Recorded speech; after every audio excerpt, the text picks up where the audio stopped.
The beeping wakes me first. Rhythmic. Insistent. The kind of sound that burrows into your skull and sets up permanent residence. I try to open my eyes, but my lids feel like they've been glued shut. When I finally pry them apart, fluorescent lights sear my retinas. Where am I? The answer comes in fragments. White ceiling tiles. That antiseptic smell that coats the back of your throat. The tight pull of something taped to my hand. IV line. Hospital. My throat burns. Raw. Wrong. I try to swallow, but it feels like I've swallowed broken glass. I reach up with a trembling hand and touch my neck, feeling the tenderness there. They had a tube down my throat. How long was I out? I fumble for my phone on the bedside table. My fingers feel thick, clumsy, refusing to grip the smooth metal. It takes 3 tries before I can lift it. The screen lights up. 3:47 a.m. Monday. I collapsed on Thursday. 4 days ago. 4 days I've been here, and the notification count on my phone sits at a grand total of 3. 3. My parents should have called 100 times by now. Kinsley would have blown up my phone with dramatic voice messages about how worried she was, how I scared everyone. That's how it always goes when I'm unavailable for more than a few hours. They panic. They demand. They need. But my screen shows nothing. No missed calls. No frantic texts, asking where I am or if I'm okay. I tap the notification icon, and my stomach drops through the hospital bed. Bank of America. $12,400 charge at Cabo San Lucas Resort, posted 2 days ago. My vision blurs, and I have to blink hard to clear the fog. I read it again. $12,400, Cabo San Lucas. I've never been to Cabo San Lucas. I haven't been anywhere in 3 years except Seattle and the occasional logistics conference in Portland. The second notification is Instagram. I don't even remember the last time I opened Instagram. Kinsley lives on it, posts her entire existence for strangers to consume. I only keep the app because she guilt trips me when I don't like her photos fast enough. I tap it. My thumb shakes so badly I almost drop the phone. The image loads, and something inside my chest cracks open. Preston, Deidre, Kinsley, all 3 of them clustered around a table, margaritas raised high, the ocean glittering behind them in perfect sunset lighting. My father wears that stupid Hawaiian shirt I bought him last Christmas. My mother has her hair done in beach waves, makeup flawless. Kinsley is mid-laugh, head thrown back, designer sunglasses perched on top of her head. The caption reads, Healing Trip W, the fam. Disconnect to reconnect. Family first. Posted yesterday. While I was at the hospital, they were toasting each other in Cabo. The third notification is a voicemail. I press play, even though part of me already knows what I'll hear. Callie, it's Mom. We just wanted to let you know we made it safely. The resort is absolutely gorgeous. Your father says the golf course here is top tier. Anyway, we'll check in later. Love you. Chipper. Breezy. Not a single question about why I haven't responded. Not a flicker of concern that their daughter, who works 70-hour weeks and never takes a day off, has gone completely silent. Because they know. They know exactly where I am. The hospital called them. They had to. I'm the one who pays for their cell phones. I know the number by heart. Someone from this hospital called my emergency contacts and told them their daughter was in the ICU with sepsis. And they chose margaritas. My hand shakes violently now as I scroll back further, past the cheerful vacation photos, looking for something. Anything. A worried text from 4 days ago. A missed call, time-stamped right after my collapse. Nothing. But there is something from 5 days ago. Before I collapsed. Kinsley. Need $500 as soon as possible. Dress for Cabo didn't fit. Don't ignore me. I remember that text. I was at my desk, files stacked in towers around me, trying to reconcile a shipment discrepancy that would cost the company 6 figures if I didn't fix it. The pain in my abdomen had been building for hours. Sharp, insistent. I kept telling myself it was just stress, just another reminder that I needed to eat something other than vending machine crackers.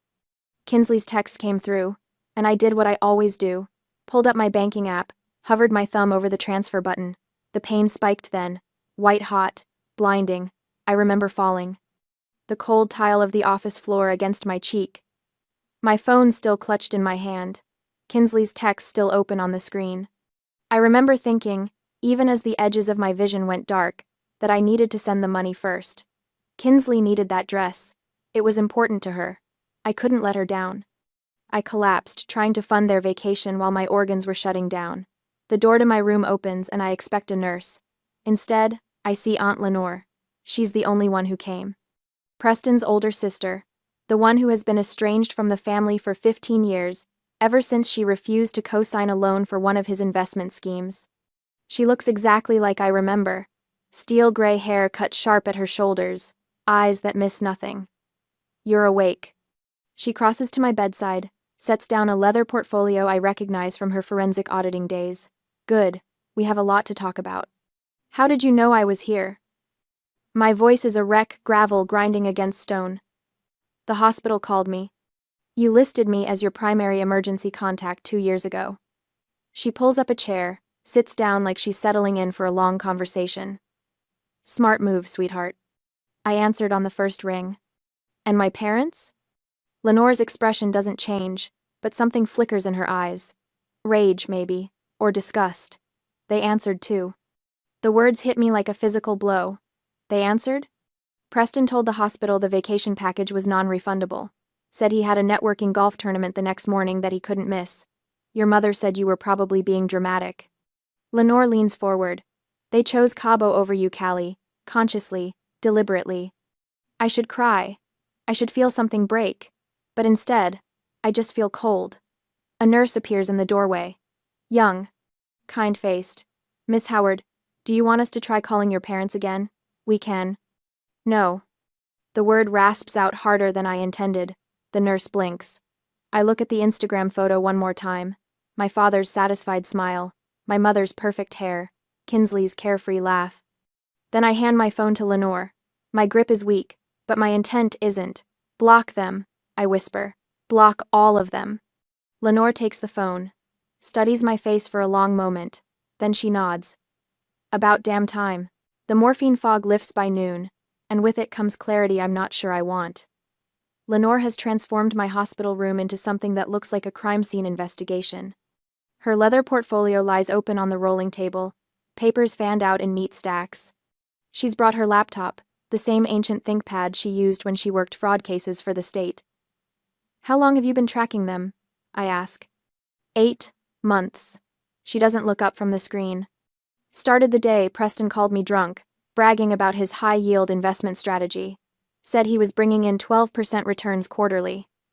She glances at me. "You know what legitimate investments are returning right now? Maybe 4% annually if you're lucky." "Bingo." She taps a key, and the printer on the windowsill starts humming. So I got curious. Started pulling public records. Your credit report. Property filings. My chest tightens. "You can't access my credit report." "You're right. I can't." She slides a paper across to me. "But you can. You signed this authorization 2 years ago when you made me your emergency contact. You were smart even then, sweetheart. Some part of you knew." I take the document, my signature, my handwriting. The memory flashes back at the exact moment I signed it. I nod and ask, "What did you find?" Lenore pulls out a folder. Red.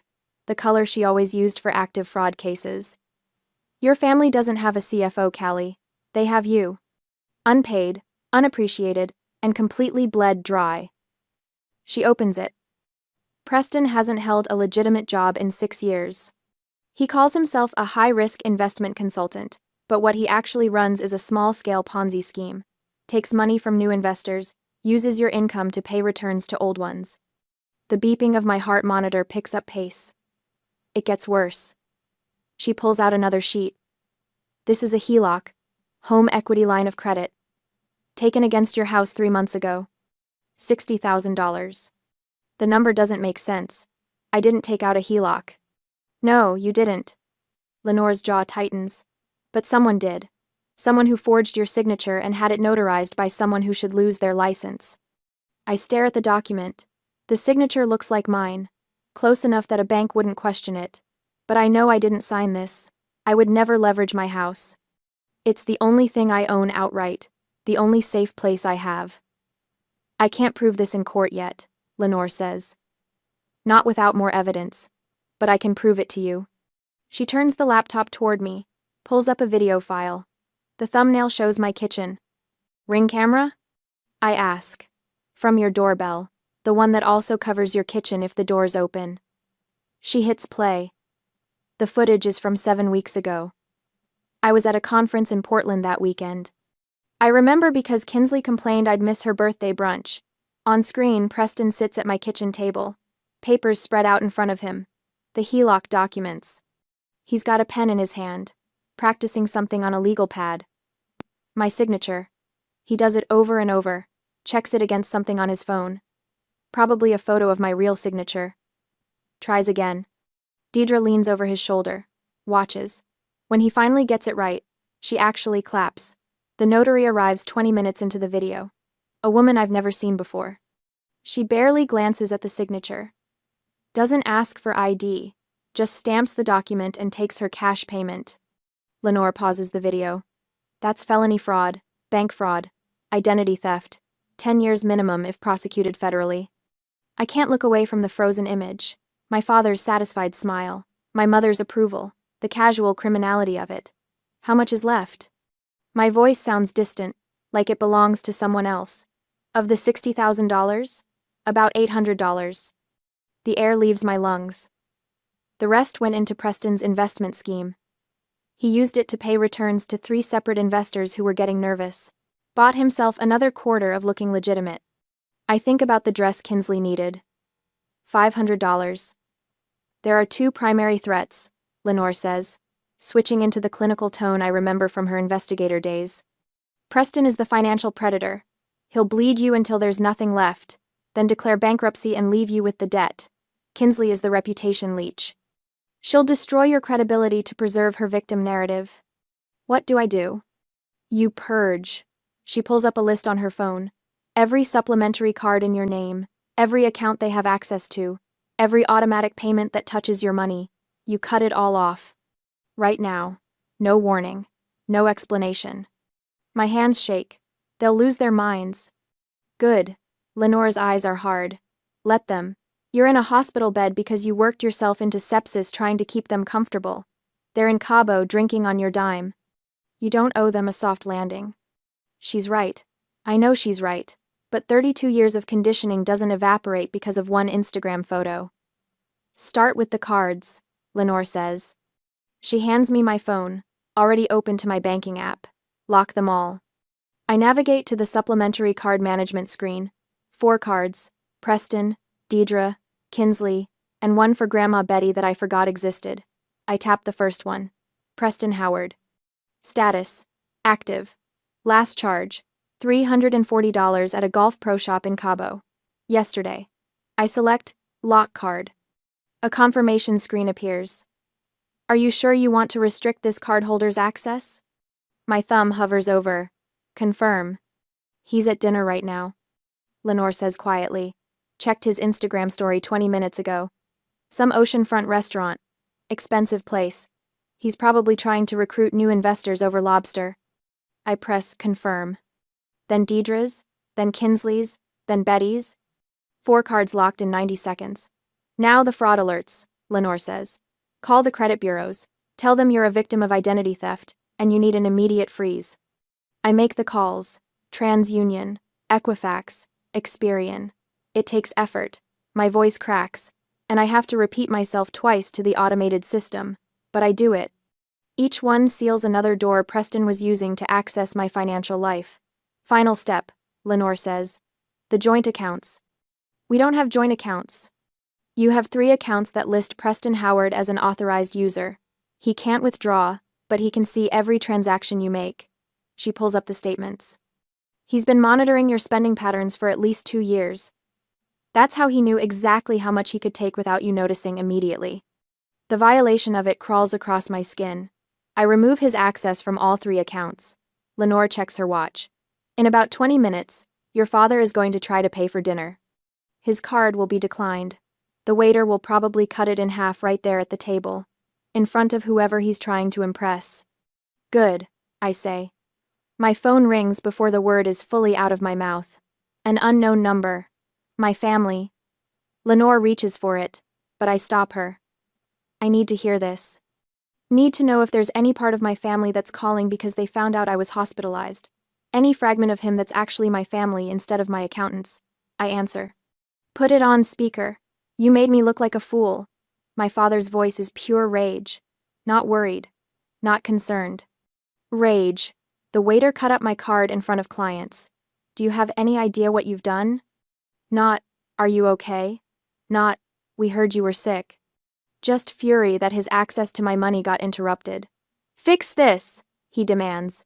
Right now. I don't care what kind of tantrum you're throwing. Fix it. Effin. Lenore's hand covers mine on the phone. Steady. Grounding. No, I say. What? No, I'm not fixing anything. Callie, I swear to God if you don't. I hang up, turn off the phone, set it face down on the table. Lenore squeezes my hand. How do you feel? Like I just cut off my own arm. Like I can finally breathe. Like I'm going to throw up. Like I'm free. Terrified, I tell her. Good, she says. That means you're doing it right. 2 days after waking up, the discharge paperwork feels like a prop from someone else's life. 6 days. That's how long I've been here. 6 days of beeping monitors and IV antibiotics and nurses checking my vitals every 4 hours. 6 days of existing in this sterile bubble while my family imploded in real time. Lenore signs as my medical proxy, since I still can't stand for more than 10 minutes without my vision tunneling. The nurse wheels me out in the mandatory chair, and I hate every second of it, hate the weakness. Hate that my body betrayed me so completely that I ended up here in the first place. But mostly I hate that I'm going home to a house my father violated. The Uber pulls up to my place, and I'm struck by how normal it looks. Gray siding, black shutters. The lawn needs mowing, but otherwise, everything appears untouched. Like the past week didn't shatter my entire understanding of my family. Lenore helps me up the front steps. My abdomen still aches with every movement, a constant reminder of how close I came to dying while they sipped cocktails. Inside, the violation becomes visible. Preston's coffee mug sits on my kitchen counter. Not washed. Just abandoned there like he planned to come back and finish it. Deidre's reading glasses are folded on the arm of my couch. The throw pillows are rearranged in that specific way she prefers, the decorative ones shoved to the corners. They were living here. While I was intubated, they were living in my house like it belonged to them. Don't touch anything yet, Lenore says. She's already pulling on latex gloves from her purse. Always prepared. I've been documenting, but we need photos of everything exactly as they left it. I lower myself onto a dining chair, the only piece of furniture that doesn't feel contaminated. Lenore moves through the rooms with professional efficiency, her phone camera clicking steadily. She opens drawers I didn't even know they'd accessed. My home office, my bedroom closet, the storage boxes in the garage. How bad is it? My voice comes out thin, bad enough. She returns with a banker's box, sets it on the table in front of me, but also stupid enough. Inside are documents. So many documents. Bank statements with my forged signature. Printouts of wire transfers, a ledger in Preston's handwriting tracking investments that don't exist. And underneath it all, a business registration form for something called Apex Horizons LLC, Nevada filing. Preston listed as managing member. What is this? That, Lenore says, pulling up a chair, is where your HELOC money went. Not to bills, not to their mortgage, to a shell company Preston set up 18 months ago. My hands shake as I flip through the pages. $60,000, siphoned in increments small enough that I wouldn't notice on statements I barely checked. The money didn't disappear into generic family emergencies. It went into an account Preston controlled completely. He's been running this scheme for 8 years minimum. Lenore spreads out a timeline she's constructed, color-coded, cross-referenced. Small investors, mostly people from his golf club. He promises 12% returns, pays out the first few dividends to build trust, then uses new investor money to pay old investors.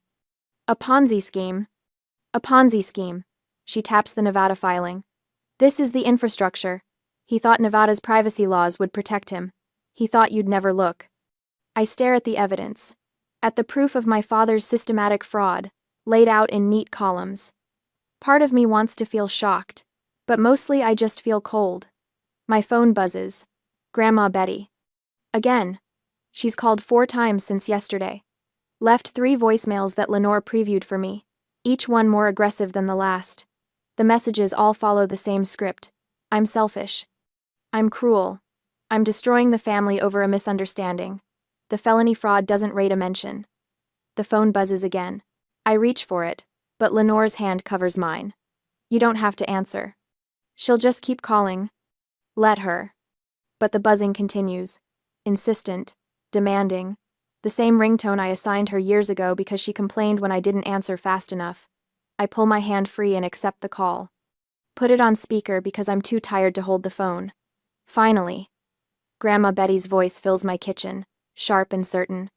Do you have any idea what you've put your parents through? They had to fly home in economy class, Callie. Economy. Your mother's back has been out for 3 days. I was intubated, Grandma. And that's very unfortunate, sweetheart, but you're fine now. Preston says you've frozen all the accounts over some billing confusion. You need to fix this immediately. Billing confusion? That's what he's calling it. He forged my signature on a $60,000 loan. Oh, don't be dramatic. You have so much, and they have so little. It is your duty to share. Family takes care of family. There it is. The foundational belief that's governed every interaction we've ever had. Family takes care of family, which in practice means Callie funds everyone else's choices without complaint. Preston says you're destroying the family over a misunderstanding. Betty's voice softens, turns coaxing. You've always been such a good girl, Callie. So responsible. Don't let pride ruin what we have. Lenore reaches for the phone, her expression fierce. Ready to fight this battle for me. I stop her. This is mine. I take the phone off speaker, lift it to my ear. My hands still shake, but my voice comes out steady. Grandma, love isn't a line of credit. I'm done paying for my own abuse. Then I hang up. Silence fills the kitchen. Lenore stares at me like she's seeing someone new. My phone immediately starts buzzing again, Betty's name flashing on the screen. I decline the call. Block the number. The sudden quiet feels massive. That was the matriarch, Lenore says slowly. You just hung up on the matriarch. I know. She'll escalate. I know. Lenore's expression shifts into something I've never seen directed at me before. Respect, maybe. Or recognition. She pushes the banker's box toward me. Then you're going to need to see all of it. The other investors. The payment records. The complaints people have already filed with the state. I pull the documents closer. Force my exhausted brain to process what I'm seeing. 5 other investors besides me. All older men from Preston's golf network. All promised impossible returns. All paid back with money from the next person in line. This is prosecutable, I say. Extremely. Federal charges. Multiple counts. I look up at her. He's coming for the house, isn't he? Once he realizes the money's really gone. Lenore nods, her jaw tight. Yes. But they don't know I've traced where the HELOC money went. They don't know we have the Nevada filing. They don't know about the investor list. She leans forward, and I see the forensic auditor she used to be. The woman who took down corporate fraud rings and walked away clean. We have the leverage, Callie. We just need them to walk into the trap. 3 days later, the video hits 2 million views while I'm sitting in a staff meeting. My phone buzzes against the conference table. Once, twice, 7 times in 30 seconds. I flip it face down, but not before I catch a glimpse of the notification. Kinsley Living tagged you in a post. Later, in the bathroom, I watch it. Kinsley's face fills the screen, mascara streaked artfully down her cheeks. Real tears this time, I think. Or maybe she's just gotten better at the glycerin trick. My sister left us stranded. She sobs into the camera.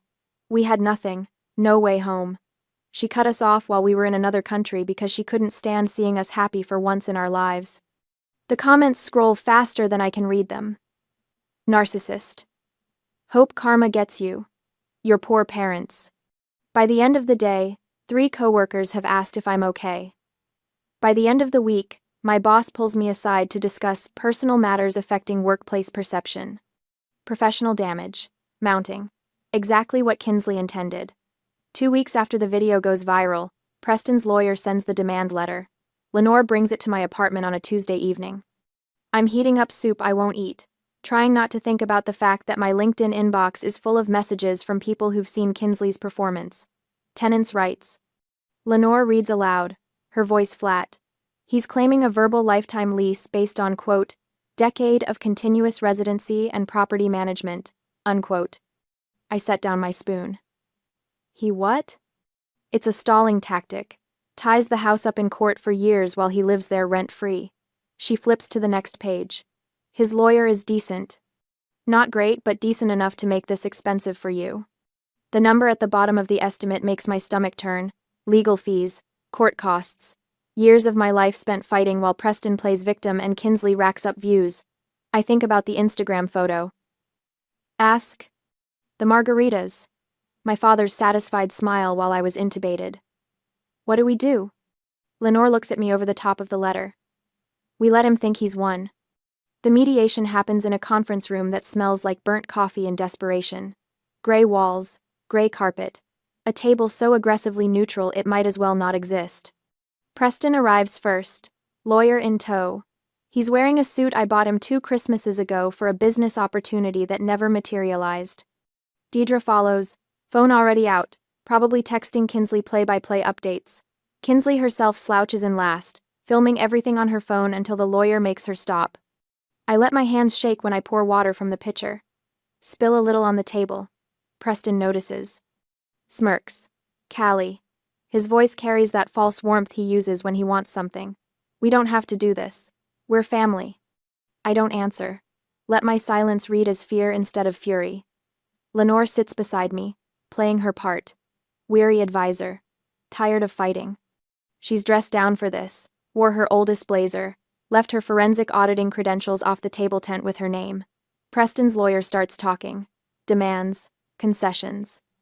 A formal acknowledgement of their residency rights. 6 months minimum before any eviction proceedings, plus a monthly stipend for displacement hardship. The words blur together. I focus on my breathing. In for 4, out for 4. The technique my therapist taught me for panic attacks works just as well for calculated performance. Miss Howard. Preston's lawyer leans forward. Your father has been very patient, but he's prepared to take this to trial if necessary. The publicity alone. We have a proposal, Lenore interrupts. She slides a document across the table. Single page, dense text. The header reads, Affidavit of Residency and Management. Preston's lawyer picks it up, skims it. His eyebrows rise slightly, but he keeps his face professionally neutral. What is this? A compromise. Lenore's voice is exhausted. Defeated. Oscar-worthy. Callie will agree to a 6-month extension and a modest monthly stipend. In exchange, Preston signs this affidavit, confirming he resided at the property as his primary residence and exclusively managed household finances for the past 10 years. I watch Preston read over his lawyer's shoulder. See the exact moment he thinks he's won. His spine straightens. The smirk returns. This admits everything, Preston says slowly. That we lived there, managed everything, ran the household. Play. Yes, Lenore slides a pen across the table. It validates your claims, makes any future legal action much simpler. For you. I need to consult with my client, the lawyer says. He looks uneasy. They huddle, whisper. I see the lawyer tapping the paper urgently, shaking his head. He's spotted the risk. He knows exclusive management is a liability trap. But Preston isn't listening. He's looking at me. At the daughter, he thinks he's beaten. It's fine, Preston says, loud enough for us to hear. He waves his lawyer off with a dismissive flick of his hand. She just wants a piece of paper to save face. Let her have it. Preston, I strongly advise against, the lawyer starts. I said it's fine. Preston snatches the pen. His signature sprawls across the bottom line, bold and confident. The signature of a man who thinks he's just secured his retirement on his daughter's dime. Deidre signs as witness. So does Kinsley, her handwriting looping and dramatic. They leave 20 minutes later, high-fiving in the hallway. I hear Kinsley's laugh echo back through the closing door, sharp and triumphant. The door clicks shut. Lenore's exhausted demeanor vanishes like somebody flipped a switch. She picks up the signed affidavit, holds it up to the light streaming through the window, checking the signatures one final time. Then she smiles. It's not a nice smile. It's the smile of a forensic auditor who just got exactly the evidence she needed, gift-wrapped and notarized. They just signed their own death warrant. I stare at the document. At Preston's confident signature. What did we do? By swearing he lived here in Washington as his primary residence while simultaneously claiming Florida residency for tax purposes on other documents I've collected, he just confessed to tax fraud. Lenore sets the affidavit down carefully, reverently. And by admitting he exclusively managed household finances, he just linked himself directly to every transaction from the Ponzi scheme accounts. The trap. Not in the language of the document, but in what signing it proves. The IRS loves this kind of thing, Lenore continues.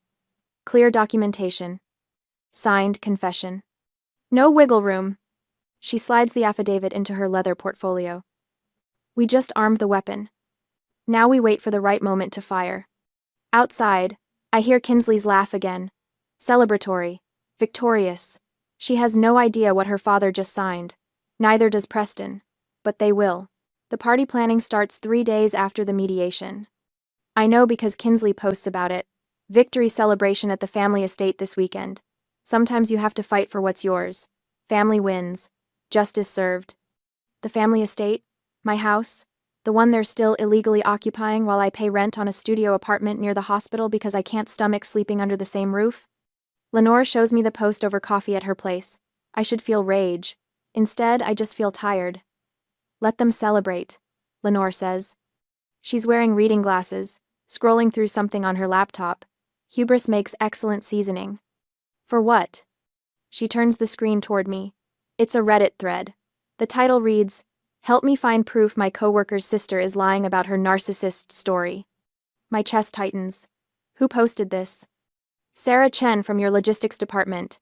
Apparently she remembered you were out with sepsis the same week Kinsley claimed you abandoned the family. Lenore clicks through the comments. She's asking if anyone has time-stamped proof of where your family was during your ICU stay. I scan the responses. Someone linked Kinsley's Instagram. Another person pulled the metadata from her Cabo photos. A third commenter found the resort's tagged location history. This will destroy her, I say. Lenore removes her glasses. She destroyed herself. The internet is just holding up a mirror. By that evening, the truth is everywhere. Someone obtained visitor logs from the hospital through a HIPAA request, proving 0 family visits during my 6-day stay.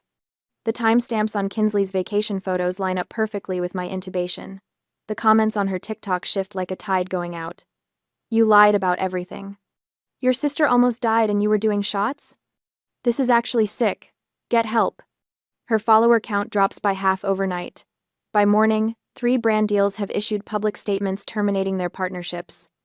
Her management company puts out a vague statement about pursuing other opportunities.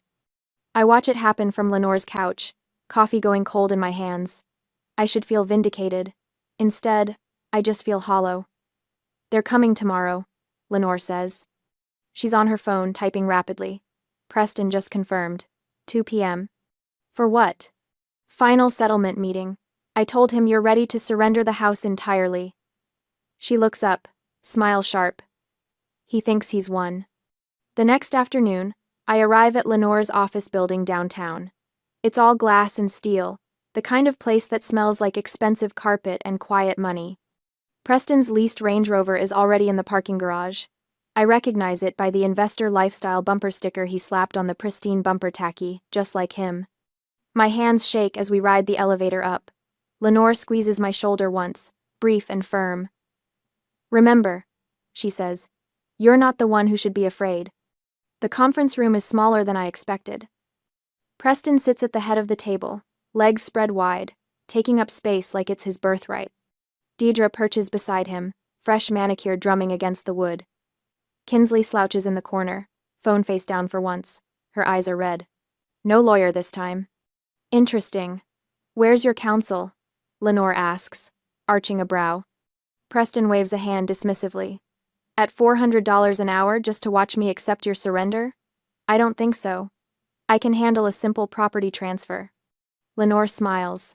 A shark sensing blood. Suit yourself. Callie. Preston's voice drips with false warmth.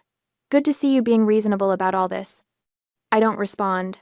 Lenore gestures for me to sit, then takes the chair at the opposite end of the table. Between us, she places 2 items. The signed affidavit from last week and a thick manila envelope. Pre-stamped. Pre-addressed.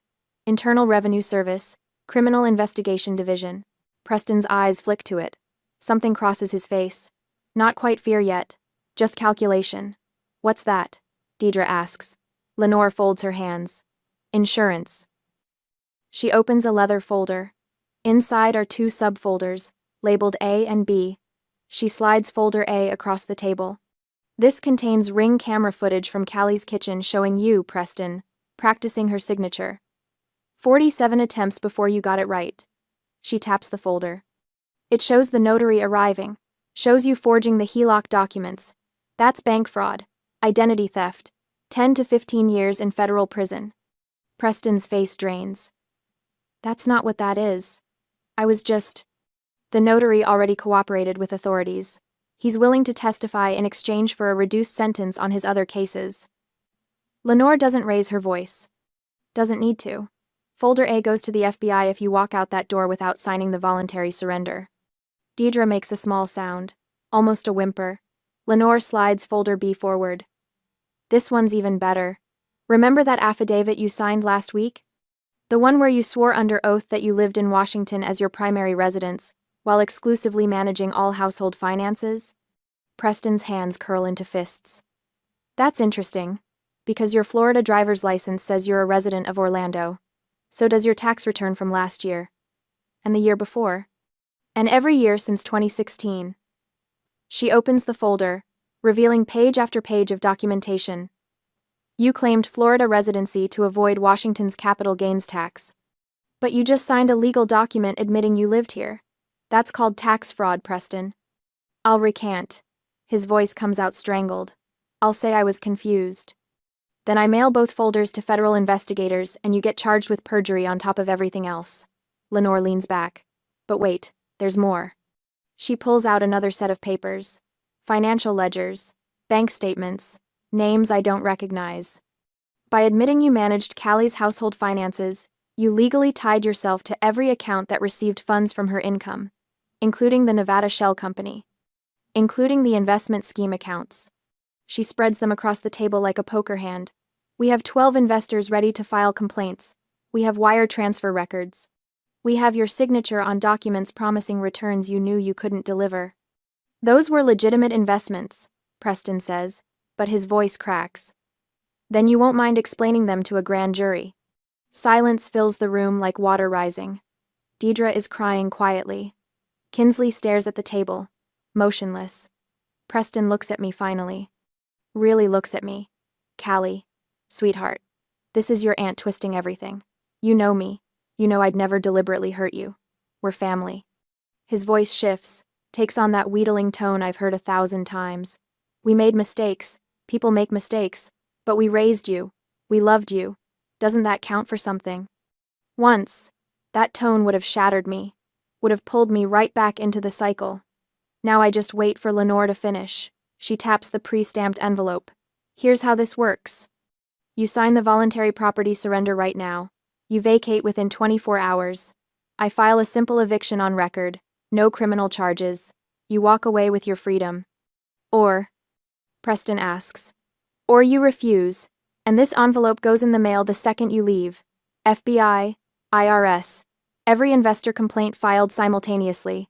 You'll be in federal custody within a week. The fluorescent lights hum. Someone's phone buzzes. Kinsley, probably. Another brand deal falling through. Preston's hand trembles as he reaches for the pen. Just a small loan, he says, voice breaking. To help us move. Start over.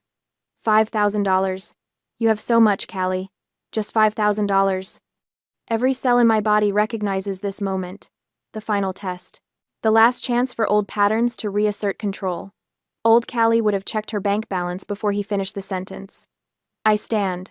Look him directly in the eye. No. One word. Clean. Final. His face crumples. Not with sadness. With rage. With disbelief that his asset is refusing to perform. He signs. 18 hours later, I stand in my house while Lenore changes the locks. The place is empty except for the furniture I bought. They took their clothes, Preston's files, Kinsley's ring light setup. Nothing else. The silence is extraordinary. My phone buzzes. Grandma Betty's name lights up the screen. I let it go to voicemail.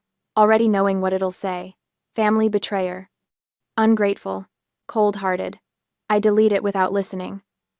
Through the window, I watch the sunset, paint my neighborhood in shades of copper and gold.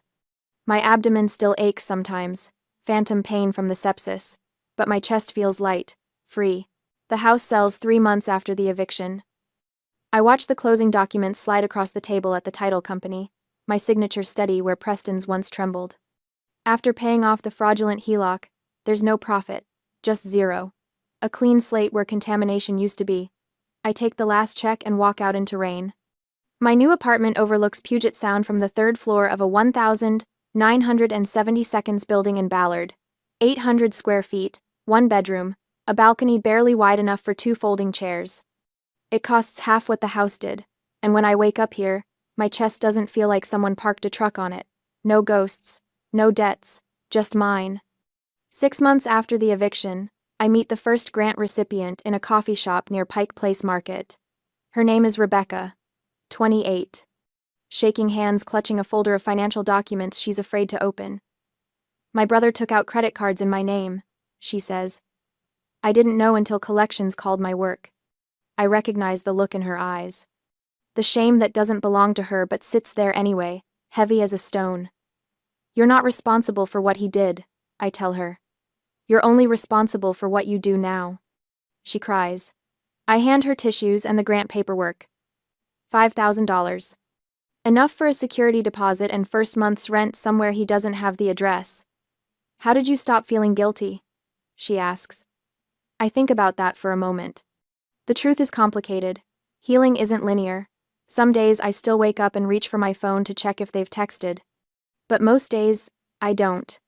I stopped confusing love with sacrifice, I say finally. Real love doesn't cost you everything. That afternoon, my phone buzzes, the same notification tone from that ICU room months ago. My body freezes, old programming trying to boot up. It's an email. Subject line, emergency, kidney surgery. I stare at Preston's name in my inbox. My thumb hovers over the delete button, but something stops me. Curiosity, maybe. Or the need to see if I'll still feel that old pull. I open it. Callie, I know we haven't spoken, but I need your help. Emergency kidney surgery next week. Insurance won't cover everything. The hospital needs $8,000 up front or they'll cancel. I'm sorry for everything that happened. I know I made mistakes. But I'm your father. Please. The words are precision engineered. Medical crisis. Apology. Blood relation. Every pressure point he installed in me since childhood, pressed in exact sequence. In the past, I would have called the hospital to verify. I would have at least Googled it, or I might have felt guilty for not caring. Now, I just forward it to Lenore, without reading the rest.